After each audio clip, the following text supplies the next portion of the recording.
время второй интифады в Палестине террористы использовали христианский город Бейт-Джалу для обстрела еврейских поселений, надеясь на то, что в ответ израильская армия не станет стрелять по церквям. Вот этот человек приходит с его оружием и возле храма Святого Николая стреляет. И до того, как начат стрелять, вот готовит оружие, ему старик подходит, говорит: сыночек, нельзя стрелять здесь. Здесь храм святой, дети плачут, старики лекарства нуждаются, а им никуда идти. И поскольку человек в возрасте, стыдно, так молодой человек поступает с ним так грубо, он говорит: ну ладно, ему, я потом вернусь и буду стрелять, пока он не уходит.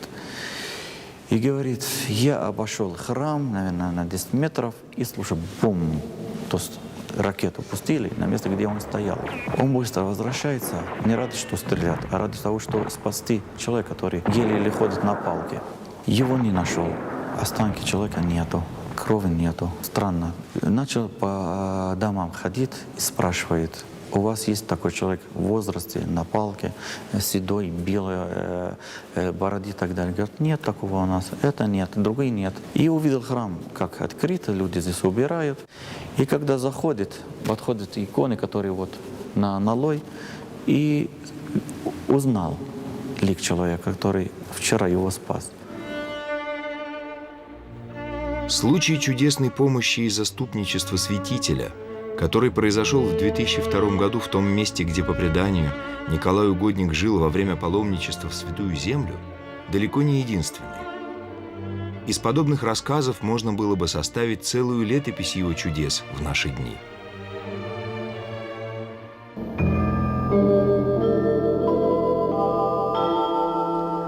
Святитель Николай, архиепископ Мир Ликийских, один из самых почитаемых и в то же время самых загадочных святых.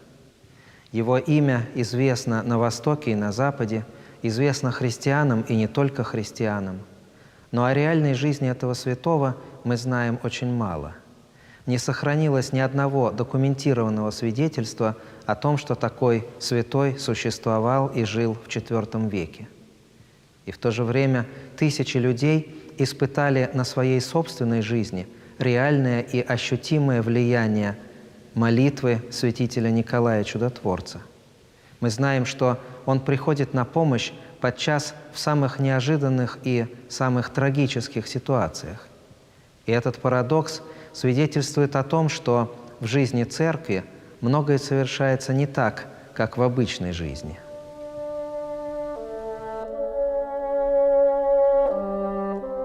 Согласно житию, святой Николай жил в IV веке и был епископом при императорах Диоклетиане и Константине Великом в малоазийском городе Мир-Ликийский. В 325 году он участвовал в Первом Вселенском соборе.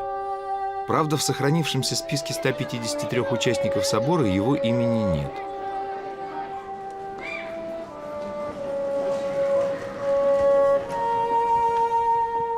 Исследования мощей угодника, проведенные в середине прошлого столетия в Бари итальянскими учеными, показали, что иконографический образ святителя по своим чертам полностью соответствует его реконструированному портрету. Архиепископ Николай был европейцем с характерным для средиземноморского региона смуглым цветом кожи, ростом в 167 сантиметров. Антропологи выявили костные изменения, которые должны объясняться долгим влиянием на организм холода и сырости тюремных помещений, куда святитель, как сообщается в его житии, был заключен во время гонений в возрасте около 50 лет.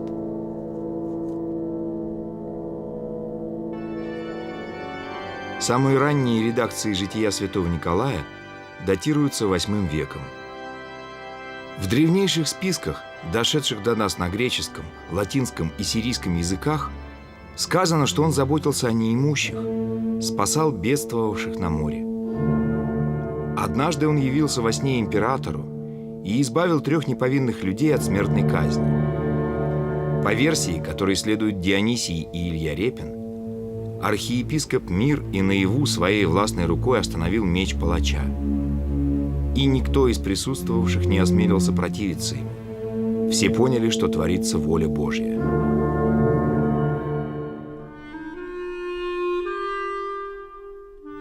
Вероятно, самый известный эпизод жизнеописания святителя – спасение 3 дочерей бедняка, попавших в тиски острой материальной нужды. Трижды голод мог заставить каждую из них пойти по пути греха. Но в последнюю ночь на их окне неизменно появлялся мешочек с серебром, который незаметно приносил тайный благодетель. Как оказалось впоследствии, это был святитель Николай.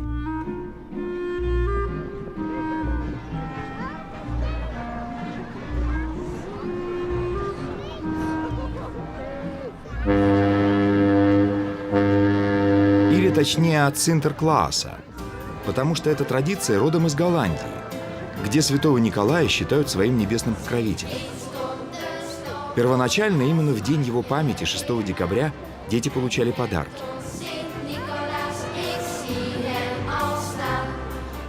После реформации, которая выступала против почитания святых, подарки в Европе стали дарить к Рождеству. Но в Нидерландах и поныне святитель приносит подарки детям в свой собственный праздник. Согласно местной традиции, в 343 году от Рождества Христова Божий угодник, совершая дальнее путешествие, побывал на берегах Амстела и Рейна и покорил сердца аборигенов добротой и лаской.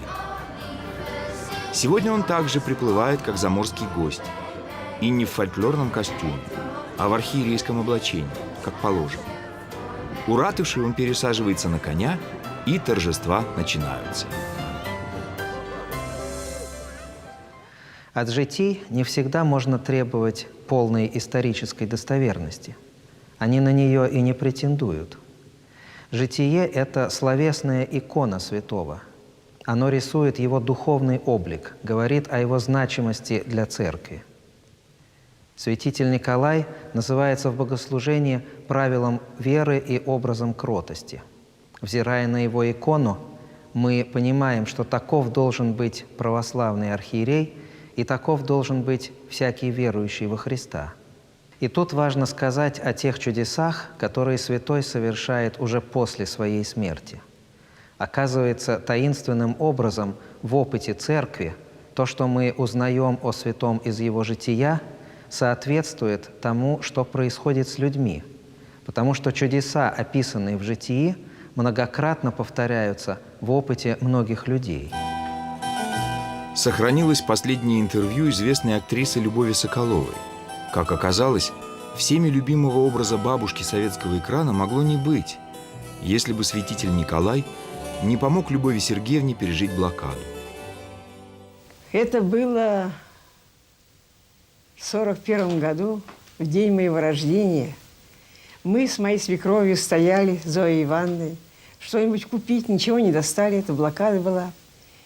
И мы стоим, и вдруг ко мне подходит мужчина, кореглазый, в кепочке, с усиками, с бородкой, и говорит: ты будешь есть постольку, но будешь жива и счастлива. Свекровь говорит: какой вы ей подарок преподнесли? У нее сегодня день рождения. Он говорит: вот и хорошо, вот и хорошо. Только выучи молитву «Отче наш». А зовут меня дядя Николай. И если тебе что-нибудь нужно, тебе каждый меня укажет. И уходит. Вот мы идем, в церковь-то заходим. И я говорю: ой, какое знакомое лицо, какое знакомое лицо. Это огромная икона Николая Чудотворца. Многократно святитель Николай спасал людей, терпевших кораблекрушение.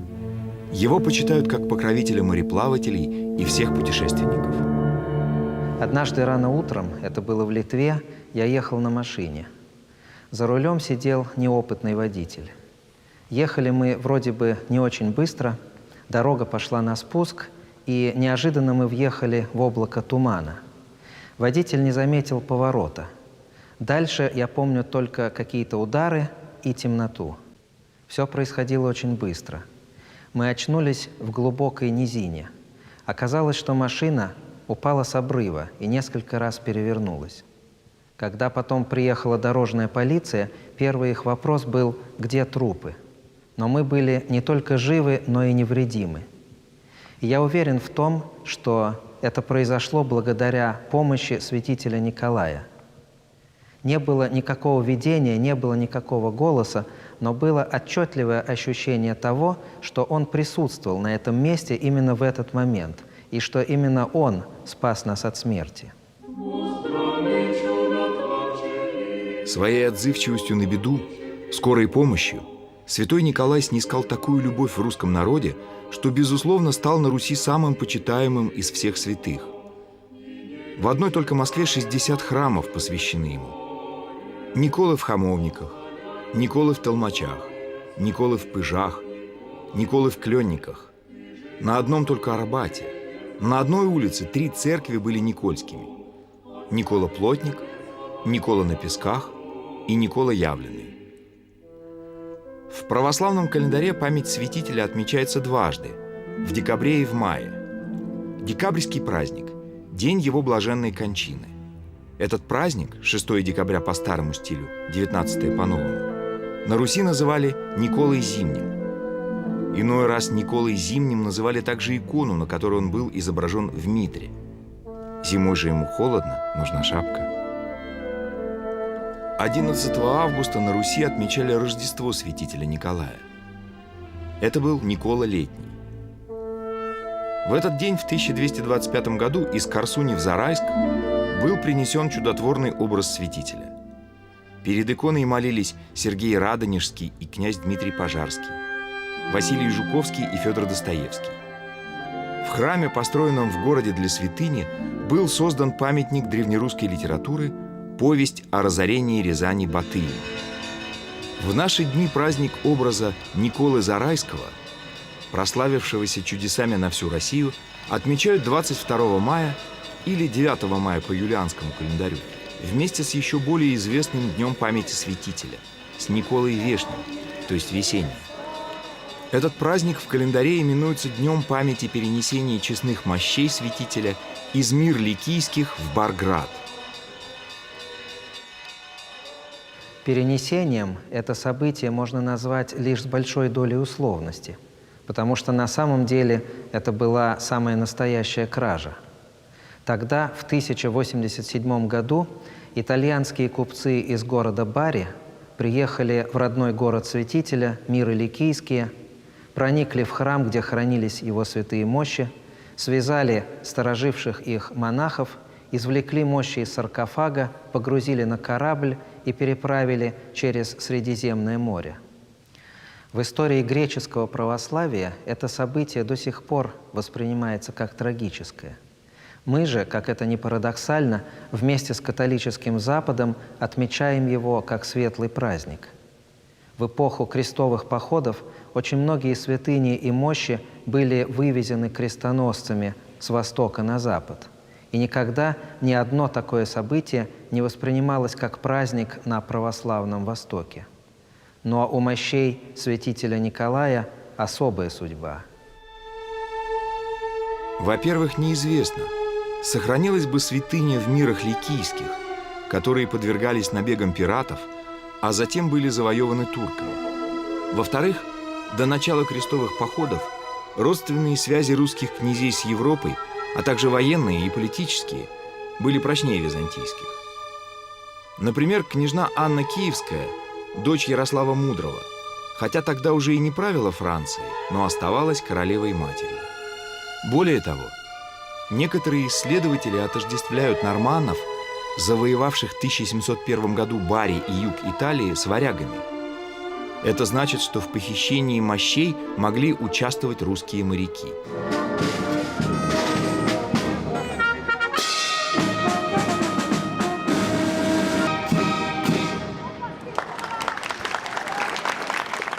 Наконец, третья и, возможно, самая важная причина, по которой перенесение мощей святителя превратилось в праздник, заключается в том, что великий православный святой своими мощами как бы связал христианский Восток и Запад. Ведь почти 1000 лет город Бари служит местом, где перед мощами святителя поочередно молятся то католики, то православные. Весенний праздник святителя Николая очень быстро проник на Русь.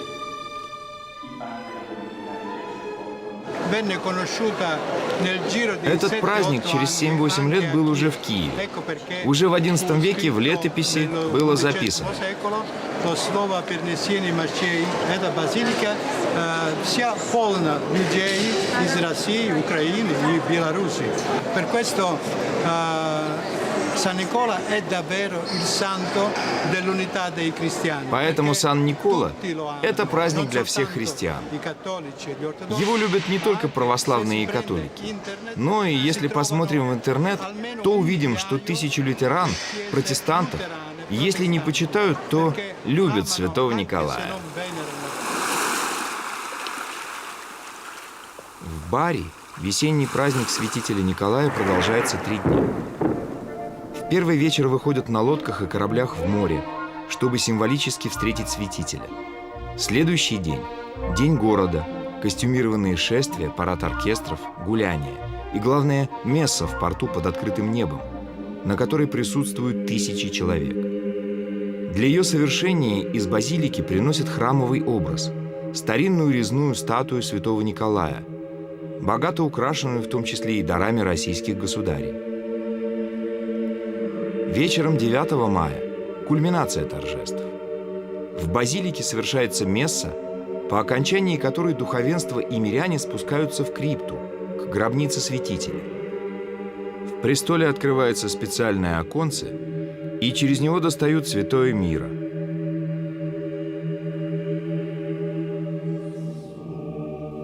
Итальянцы это миро называют манной. Как правило, мира достают не очень много, несколько сот граммов, это может быть 200-300 граммов, около литра, вот в прошлом году достали. В любом случае, это не так много. Поэтому братья-доминиканцы, собственно, которым принадлежит базилика, это миро впоследствии разбавляют водой, и уже в своей церковной лавке все паломники, в том числе, конечно же, и православные, могут за небольшое пожертвование приобрести вот флакончик этого мира. Примерно 50 лет назад реликвия была изъята из гробницы и вынесена на поклонение верующим. Под мощи постелили льняную ткань. Так вот, через короткое время оказалось, что вся эта ткань насквозь влажная, то есть мощи святого Николая источают мир. Были тоже такие случаи, когда люди хотели узнать более подробно, а из чего состоит, какой состав этой жидкости. Ее 2 раза анализировали, в 1926 году и в 1976 году. И пришли к единому заключению, что это прозрачная, чистейшая вода, немножко маслянистая, если вы обратили внимание. Она без солей и микросоединений. Простыми словами, чтобы вам было понятно, это чистейшая вода, которая в земных условиях не существует. Для нас, православных, конечно, важен другой день, 22 мая, когда мы празднуем. И здесь надо отдать должное священноначалию базилики, потому что базилика предоставляется полностью в распоряжении русских паломников.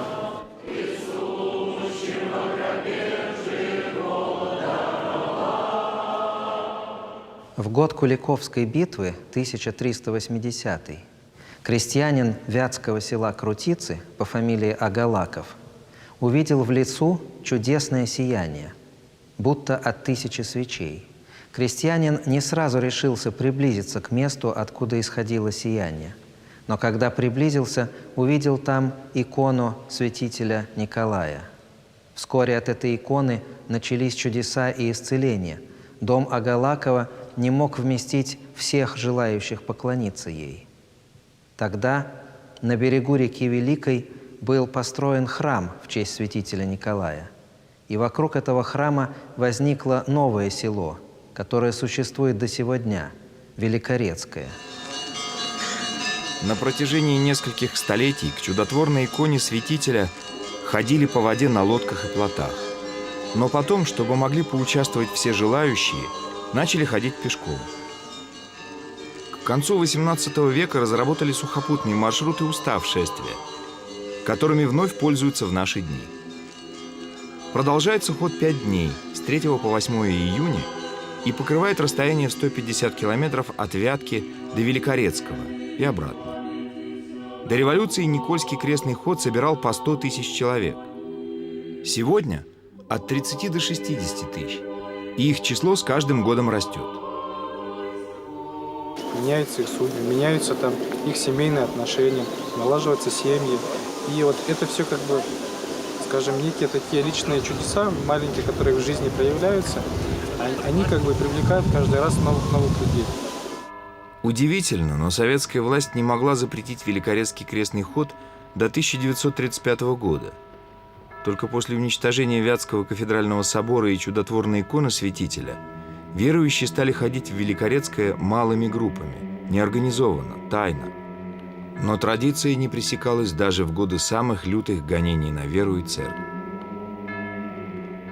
Нынче идти было, слава богу, очень легко, погода благоприятствовала. Случаи, конечно, были разные, когда дождем поливал крестный ход от начала и до конца. Порой были заморозки, просыпаешься, а кругом мини лежит. Вот. Либо, напротив, стоит неимоверная жара и комары в лесу съедают. Здесь люди сталкиваются реально с таким духовным миром. Здесь люди сталкиваются с искушениями. Человек обретает опыт преодоления искушений, опыт борьбы с грехом.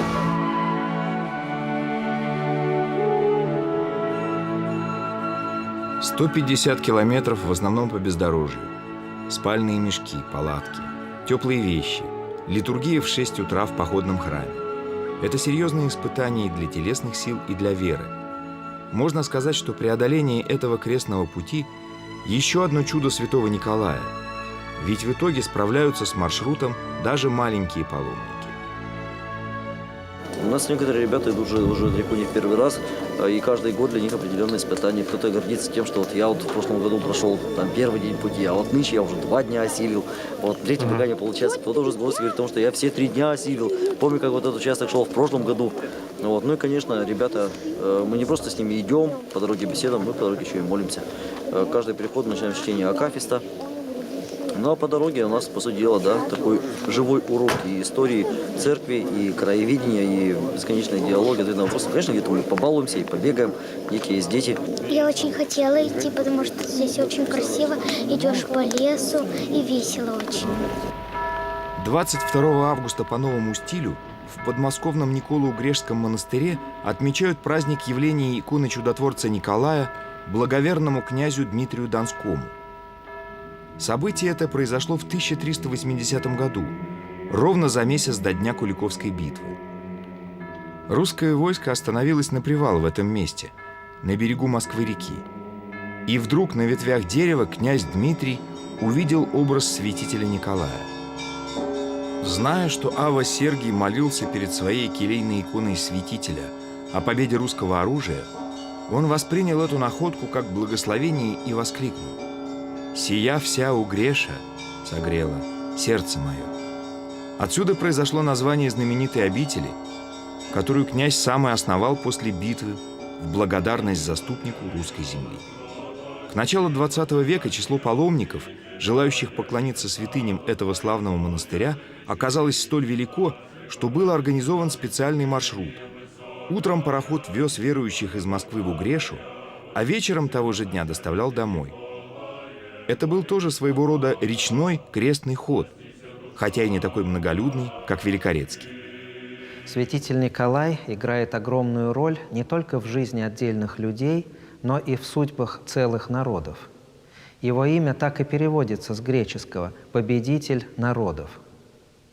В жизнь русского народа он вошел после того, как первый принявший православие русский князь Аскольд был крещен с именем Николая. Это имя впоследствии носили многие правители России, в том числе 2 императора. Для нас, живущих в 21 веке, святитель Николай остается таким же скорым и добрым помощником, каким он был на протяжении веков для многих христиан. Поэтому, если с вами случилась беда, молитесь святителю Николаю, и он поможет. Если вас посетило несчастье или посетила болезнь, или вы оказались в трудных житейских обстоятельствах, молитесь святителю Николаю, и он поможет. Если несчастье случилось с вашими близкими, молитесь святителю Николаю, и он поможет.